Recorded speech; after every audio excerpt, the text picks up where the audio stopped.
যে মানুষটি আপনাকে অন্যের কথায় বিচার করবে সে আসলে আপনার কেউ না।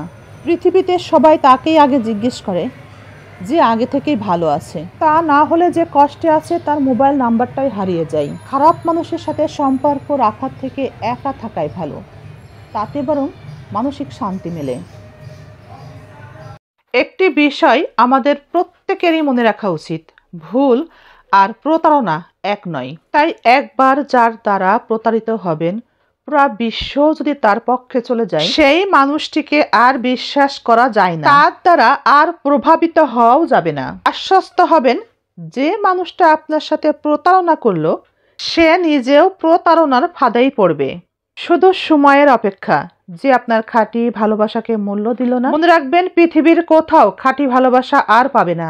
যে মানুষটা কাউকে ঠকায় না, জীবনে কাউকে ঠকাতে চায় না, জীবনের অনেক জায়গাতে সেই মানুষটাই ঠকে যায়। পাশে থেকে বিশ্বাস অর্জন করে যে মানুষটা বারবার ঠকায়, মনে রাখবেন জীবনটা অনেকটা ঘড়ির মতো, শুধুমাত্র প্রয়োজন হলেই মানুষ ঘড়ির দিকে বারবার তাকায়। প্রয়োজনে গড়ে ওঠা সম্পর্কগুলো দিন শেষে মূল্যহীন বানিয়েই বুঝিয়ে দেয়।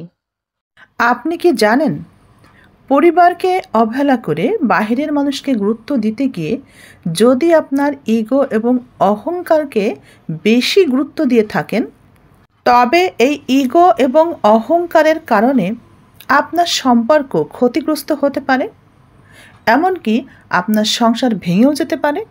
তাই বন্ধুরা, সাবধান, আপনার ইগো বা আপনার অহংকার এমনই একটি ত্রুটি যা মানুষকে ধ্বংস এবং নিঃস্ব করে দিতে পারে।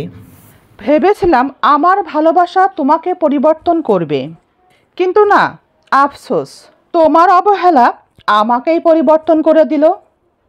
কিছু কিছু মানুষ তো রয়েছেই যারা দিনের পর দিন আপনাকে দুঃখ দিবে, আপনাকে দুঃখ দিয়ে যাবে।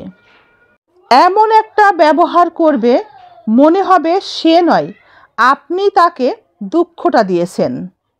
অবাক হওয়ার কিছু নেই, এই দুনিয়াতে যারা শিক্ষিত তারাই বেকার বেশি, অশিক্ষিত কেউ বেকার নেই। যদি বিশ্বাস না হয় তবে আশেপাশে যাচাই করেই দেখুন। আমরা সকলে জানি পাখির মধ্যে অতি চালাক কাক, কিন্তু সেই কাকই ভাগাড়ের জিনিস খেয়েই বেঁচে থাকে। তাই মনে রাখা উচিত, আমাদেরকে ডুবিয়ে দেয় আমাদের চতুরতা, আমাদের মূর্খতা নয়। একটা কথা মনে রাখবেন, যে মানুষটাকে কেউ শুধরাতে পারে না, সময় তাকে ঠিকই শুধরে দেয়। তাই কষ্ট না পেয়ে সময়ের উপরেই ছেড়ে দিন। পুরুষ যতই যত্নবান, নারী ততই ভাগ্যবান। আর এমন যত্নবান স্বামী যে মেয়ের কপালে আছে, সে মেয়ের জান্নাত পাওয়ার জন্য মৃত্যু পর্যন্ত অপেক্ষার প্রয়োজন হয় না। কারণ এই মেয়ে তো দুনিয়াতেই জান্নাত পেয়ে যায়। অভিযোগ নয়, অভিজ্ঞতা থেকেই বলছি। মানুষকে বেশি গুরুত্ব দিলে মানুষ সস্তা ভাবে। বড় বড় ডিগ্রি অর্জন করে কি হবে?